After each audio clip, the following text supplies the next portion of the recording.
Welcome to growth catalyst podcast. आज हम एक नया एपिसोड लेकर आए हैं और इस एपिसोड में भी हमारे पास है बहुत ही अमेजिंग हमारी गेस्ट। लाइक ऑलवेज हम आपके लिए कुछ ना कुछ ऐसा लेकर आते हैं ताकि आपकी ग्रोथ में हम कैटलिस्ट बन सके। राइट। सो हमारे पास है एक ऐसे स्टेट से जो हमारे दिल से इतना ज़्यादा कनेक्टेड है और पूरा इंडिया उस स्टेट के बारे में सोचता है, और वो है जम्मू कश्मीर। सो मेरे साथ हैं आज जम्मू कश्मीर की अनीता जी, जिन्होंने अपना जो करियर है वो स्टार्ट किया है बहुत ही noble profession, that is a teaching.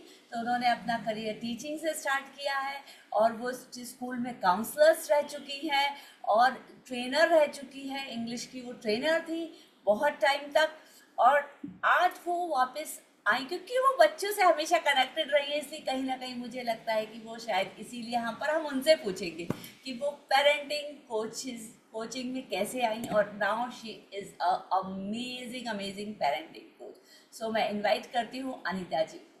Yes Anita ji, आपका बहुत बहुत स्वागत है इस ग्रोथ कैटिक पॉडकास्ट में। मैं हूँ होस्ट एंड आपकी दोस्त Vaishali and cosmic divine coach. अब हम बात करते हैं, आप सबसे पहले हम आपका स्वागत करते हैं। आपका बहुत बहुत बहुत स्वागत। Thank thank you so much. बहुत बहुत धन्यवाद आपका कि आपने मुझे इस प्लेटफॉर्म पे आने की काबिल समझा। एंड मैं बहुत ब्लेस्ड हूँ बिकॉज वैशाली जी, आपका वैसे भी बहुत इनर सोल के साथ आप डील करती हैं, तो मुझे आज बहुत अच्छा लग रहा है। And I am really blessed to have myself here on your platform. Thank you so much. Thank you Anita ji. आपका करियर स्टार्ट हुआ टीचिंग से, क्योंकि आपने बीएड किया है, आपने पीजीटी किया हुआ है, आपने स्कूल्स में पढ़ाया है, आपका बहुत सारा कनेक्शन बच्चों के साथ रहा है। आप एक इंग्लिश की भी बहुत अच्छी टीचर रही हुई हैं।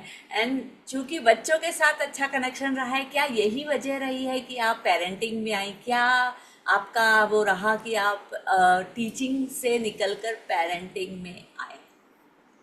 यस। शुरू करने से पहले मैं ये बताना चाहूंगी that parenting word itself is very near to me, और ये बहुत मेरे दिल के करीब है पेरेंटिंग। और जब तक मैं अपने आगे पीछे सोसाइटी को देखती हूँ कि किस तरह से परेशान सब रह रहे हैं बच्चों की वजह से, और जबकि ये बिल्कुल उल्टा है। एंड वही चीज मैं अपने ऑडियंस को बताना चाहती हूँ, और मैं अपने ट्राइब को भी बताना चाहती हूँ कि हम पेरेंट्स होकर इतना रिस्पॉन्सिबिलिटी वाली क्या बात है। बच्चा भी तो आपके उतना ही रिस्पॉन्सिबल है, बच्चा भी आपके साथ उतना ही अटैच्ड है जितने आप बच्चे से attach. So why this kind of stress is there? There is no stress, should not be any stress, because बच्चे और पेरेंट्स मिलकर एक दुनिया बनाते हैं। घर में बच्चों के बिना पेरेंट्स का जीना दुभर है, और पेरेंट्स के बिना बच्चे इनकम्प्लीट हैं। सो मैं बस यही ऑडियंस को बताना चाहती हूँ, और मेरा मकसद भी यही है पेरेंट कोच बनने का, बिकॉज मेरे पेरेंट्स के साथ बहुत अच्छा रिश्ता रहा है, और मेरे अपने बच्चों के साथ भी मैंने उसी को कंटिन्यू किया है। तो इस चीज को नजर में रखकर मैं ये चाहती हूँ कि जिस तरह से बच्चों के और पेरेंट्स के बीच में डिफरेंसेस आते हैं और डिफरेंस ऑफ ओपिनियंस आते हैं, सो ये सब आया ही कहाँ से? इसकी तो कहीं जगह ही नहीं है हमारी रिश्तों के बीच। राइट तो राइट। इसीलिए मैं शायद पेरेंटिंग कोच में आई हूँ, और अपने आप को ये बहुत खुशनसीब समझती हूँ कि मैं पेरेंट्स को हेल्प कर पा रही ओके। सो मैं ये जानना चाहूँगी कि जब आप पेरेंटिंग कोच हैं तो कौन से एज ग्रुप को आप केटर कर रही हैं? किस एज ग्रुप के पेरेंट्स को आप केटर कर रही? Because you are not a child coach, you are a parenting coach. तो किस एज ग्रुप हूँ। के बच्चों के पेरेंट्स को आप केटर कर रही हैं? Yes, that's a very specific question, and for the audience also, it's very important to know this that parenting coach जो छोटे बच्चों के लिए कोचिंग है, it is entirely a different field, right? जो and I am into parenting coaches for teenagers. वो parents जिनके घर में टीनेजर्स हैं और वो उनके साथ किस तरह से बिहेवियर को शामिल करते हैं, किस तरह से उनके जीवन में एक बहुत बड़ा रोल प्ले करते हैं, और किस तरह से बच्चों को अंडरस्टैंड करते हैं. This is very important when your child grows into a teenager. So I am helping those parents. Great, great. So आप जब स्कूल में पढ़ाते थे तो आपने कौन सी एज ग्रुप को और कौन सी क्लासेस को पढ़ाया है, वो थोड़ा सा बताएंगे? यस. सो मेरा इस नीश में आने का एक बहुत मीन्स एक सीक्रेट ही कह लो, या बहुत बड़ा अटैचमेंट कह लो बच्चों के साथ, कि मैंने हमेशा 10+2 के बच्चों के साथ ज्यादा डील किया है. सो जितना आई थिंक उनके माँ बाप उन्हें समझ नहीं पाते थे, उतना मैं उनको समझ लेती. Because parents are like, when I was a parent, I also used to see a child in that way. But when I became a teacher of 10+2 students, it is entirely a different game. Parents बच्चों को, और main बात यही है कि हो सकता है ये भी एक बहुत बड़ा मुझे मौका मिला पेरेंट्स के साथ और बच्चों के साथ इंटरैक्ट करने में. और वो इंटरेक्शन मुझे फोर्स करती रही बार बार. ये नहीं है कि मैं तुरंत बन गई parenting coach. It was smooth transition into parenting coaching. तो उसी टाइम पे मैं सोचती थी कि मैं किस तरह से पेरेंट्स को ये कन्विंस कर पाऊं that it's enough, you don't have to worry about your teenager, he is right, already a responsible person of your house. Right. And इस तरह से मैं बार बार कोशिश करती थी मैं पेरेंट्स को किस तरह से कन्विंस कर पाऊं. एंड चलते चलते एक दिन मुझे ऐसा लगा कि now enough, I am now standing there for the teenagers. Great. And अभी सब मुझे पूछते हैं आप टीनेजर्स के साथ डील करते हैं कि पेरेंट्स के साथ. तो मैं जहां तक, मेरा वन वर्ड आंसर यही है कि टीनेजर के साथ डील करने का तो क्वेश्चन ही नहीं राइज होता. Teenager, what I feel personally, that teenager is the most intelligent, most smartest, and the most, active person of your family. Right, right, There is no comparison to him.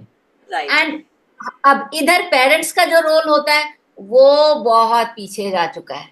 And here I help the parents to come to the level of the child. Right, Right? Right. जब हम teenager की level पे आ जाएंगे तब आपका relationship बहुत अच्छा glow करेगा, and you will have a very pleasant and joyful family life with your teenager. Great. Right. Yes. So आप जिस स्टेट में डील करते हैं, जिस स्टेट में रहते हैं या जिस स्टेट में, वो सबसे जो क्रूशियल है फॉर टीनेजर्स. Because yes. जो हम लोग यहाँ से देखते हैं, दैट इज बिकॉज जो भी हम देखते हैं वो न्यूज़ के थ्रू देखते हैं. सो बिल्कुल. आपने और भी जगह ट्रैवल की होगी इंडिया में, obviously. May be world, that I don't know, world में यदि कहीं ट्रैवल किया है. सो आपका यस. इंटरेक्शन, चूँकि एक टीचर रहते हैं तो क्यूरियोसिटी रहती है हमको. चूँकि मैं एक टीचर रह चुकी हूँ, मैं कोच हूँ, तो मैं भी कहीं जाती हूँ तो I just want to talk to people, वहाँ के बारे में जानना चाहते हैं. तो मेरा अभी तक जम्मू कश्मीर आना हुआ नहीं है, so I love to come over there.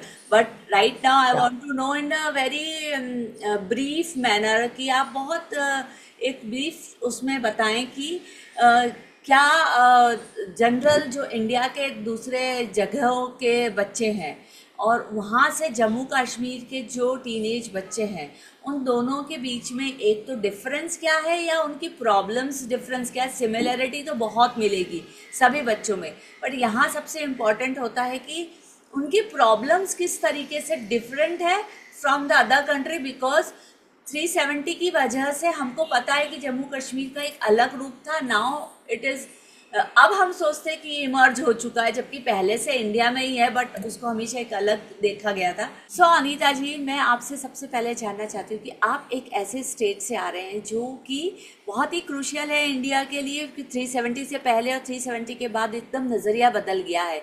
370 से पहले उसको एक बहुत अलग नज़रिए से देखा जाता था, अभी रियल में उसे पार्ट ऑफ इंडिया के तरह देखा जाता है, जबकि वो पार्ट ऑफ इंडिया पहले भी था.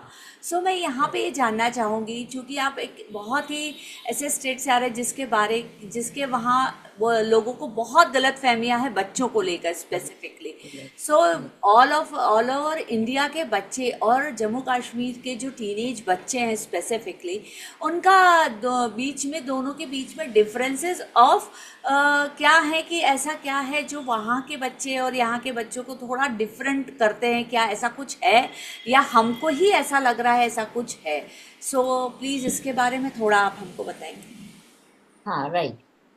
बीइंग अ पेरेंट कोच, जहां तक मैंने देखा है कि in Jammu and Kashmir the families are quite connected. The families are very connected and the children are very connected to the parents.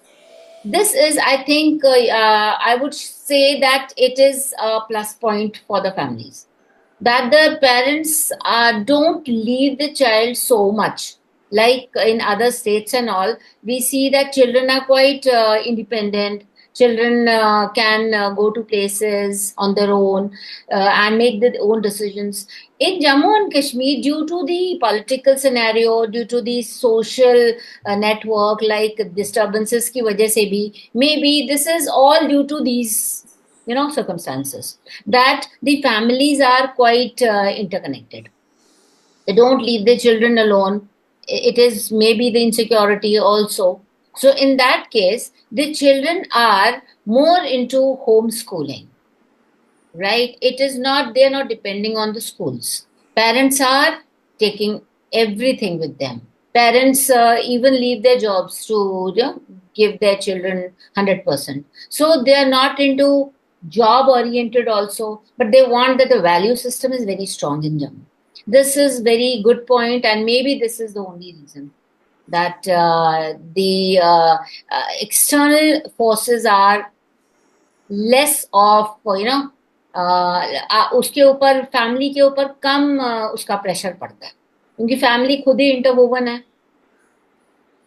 Joint family is prevalent. तो जॉइंट फैमिली की prevalence से भी बच्चे के अंदर जो संस्कार आते हैं, जो वैल्यू सिस्टम आती है, वो लूज नहीं होती थी. मतलब they are quite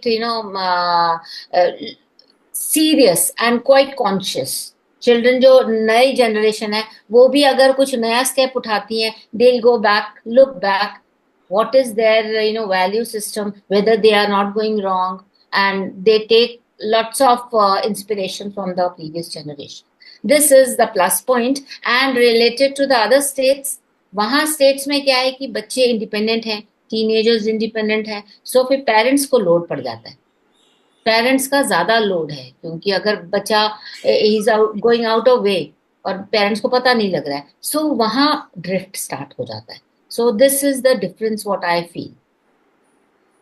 okay, that is the really great point two understand, क्योंकि हम लोगों को यहाँ से देखने पर जो लग रहा है, वो लगता है कि क्या जम्मू कश्मीर के बच्चे, जो टीनेज बच्चे हैं, वो क्या जल्दी बाहर वालों से इन्फ्लुएंस हो जाते हैं? क्या ऐसा है सिनेरियो रियल में? नहीं, ऐसा जहां तक मैं सोचती हूँ, what I see that the culture of Jammu and Kashmir is very you can call conservative भी कह सकते हैं उसे, ठीक है, एंड फैमिली बेस्ड भी कह सकते हैं. So we like the people of Jammu and Kashmir, they are quite attached with their what do you call rituals. They are attached with their, and they are very holy place. You should know that Jammu and Kashmir is a very holy place. Yes. So the children have also gained the same mindset that the gods are, and the rituals, religion comes first, and then rest of the things come. So this is an ingrained thing in the state. And so when our children go outside, they feel somewhat a difference of opinion, and yes, a difference of culture, then how they see the children behave without taking any permission with their parents. They go out, and in our state it is not like that. It is very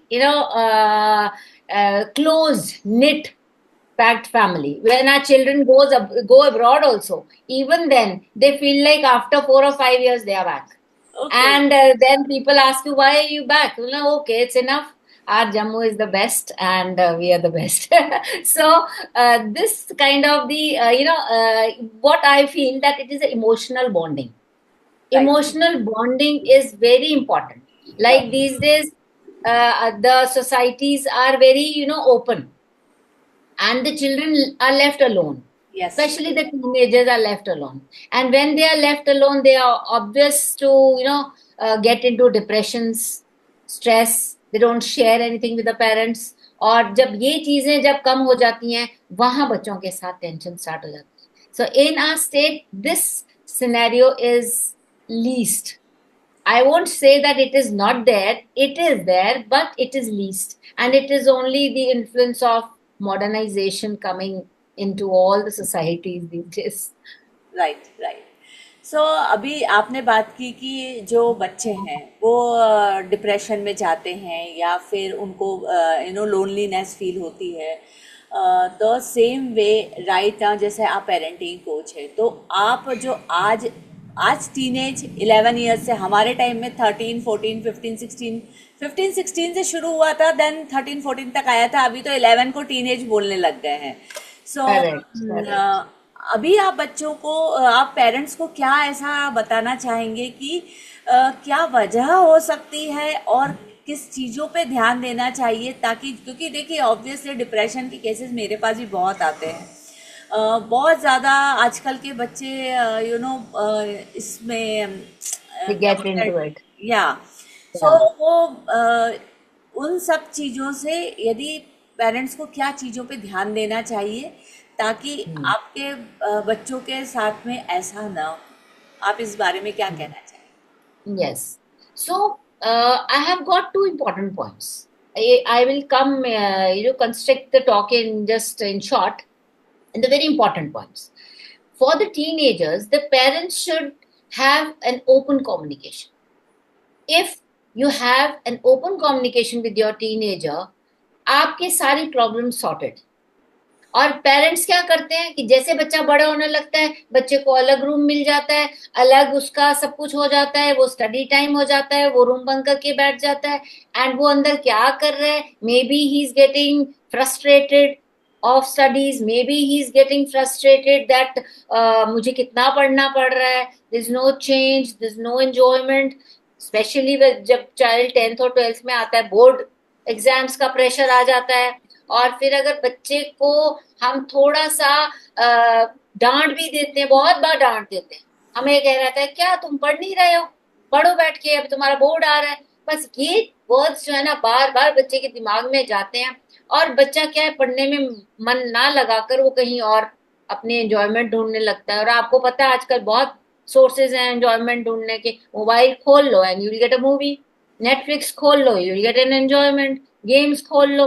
so it is very risky for the parent. वो सोचेगा कि room बंद करके बच्चा पढ़ रहा है, whatever he does you don't no.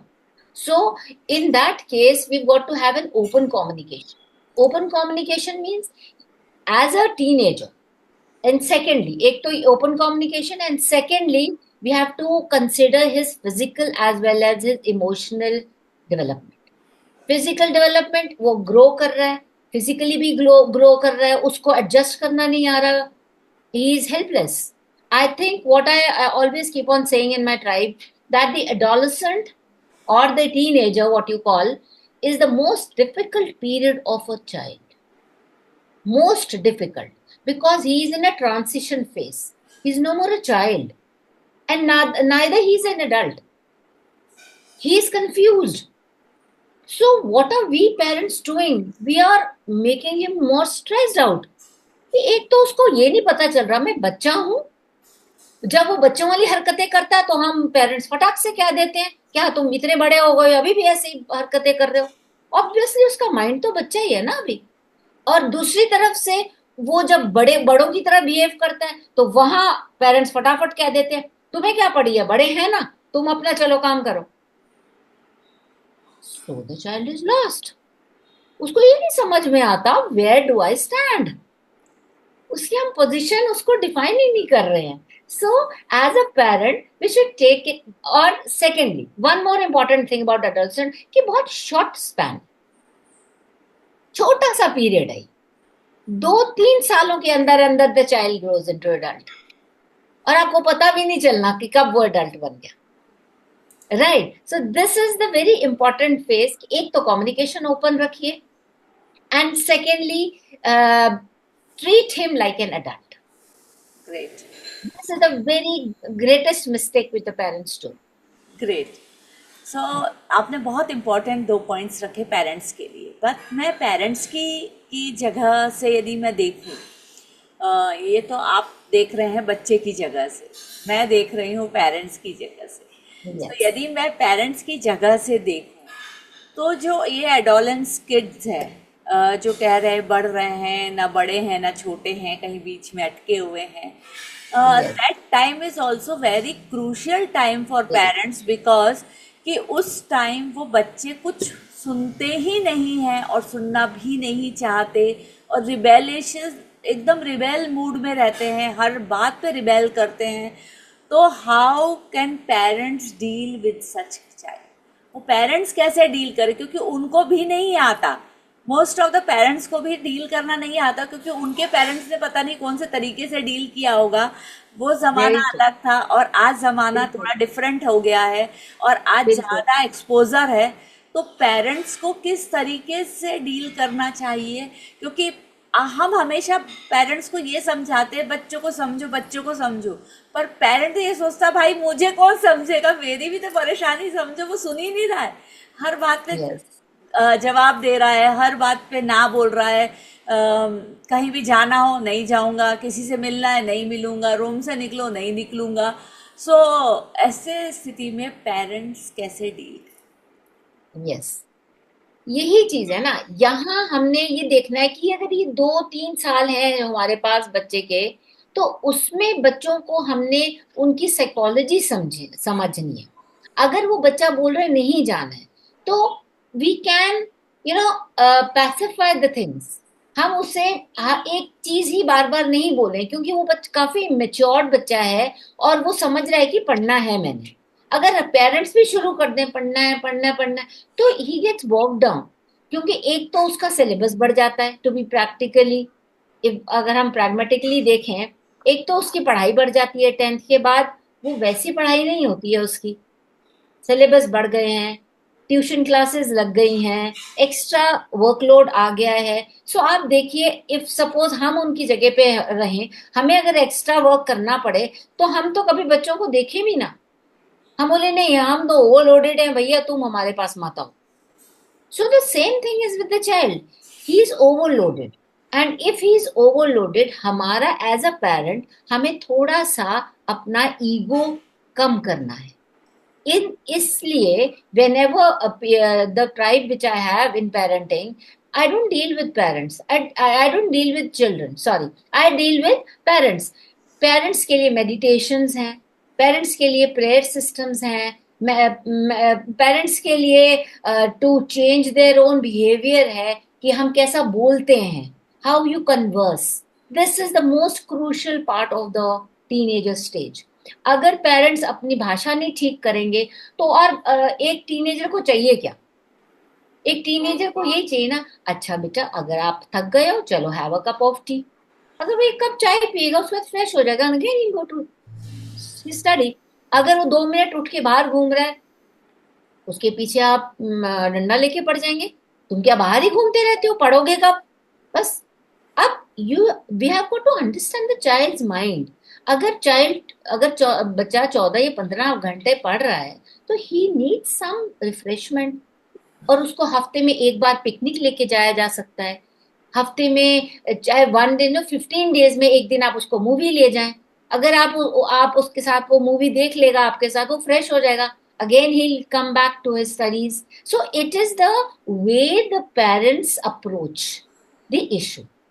और अपना ईगो थोड़ा सा कम करना पड़ता है पेरेंट्स को, और वो राइट, ईगो इमीडिएटली नहीं कम होता।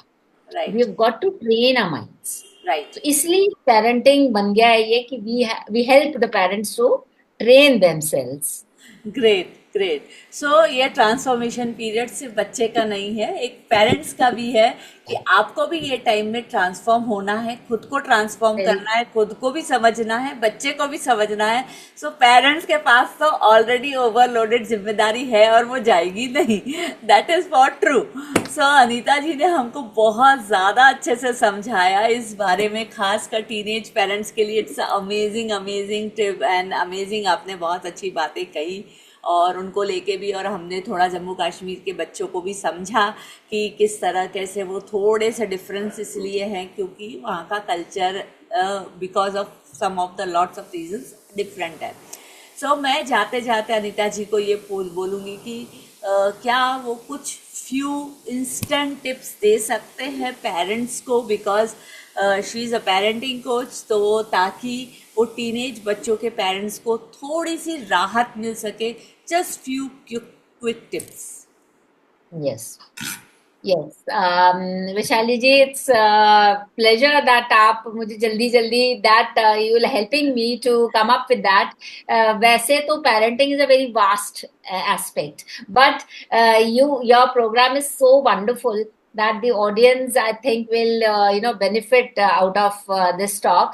That सबसे पहले मैं पेरेंट्स को ये कहूंगी, जब आप टीनेजर्स के साथ डील करते हैं, treat him as an adult, stop treating him as a child. उसे एज आप में फ्रेंड समझिए, बिकॉज अभी आपकी जो धौंसबाजी है वो नहीं चलेगी बच्चों के ऊपर। और अगर आप बच्चों को फ्रेंड्स की तरह डील करेंगे, he will be the best friend of your life. And एक सीक्रेट आपको ये बता दूं कि now the child is growing and you are also growing older. He is growing younger, you are growing older. So you need support and take this opportunity to make your teenager as your best friend. Right जब आप उसे best friend समझेंगे, आपको वो difference खत्म हो जाएगा कि ये मेरा बच्चा है, and he you have already taught him everything.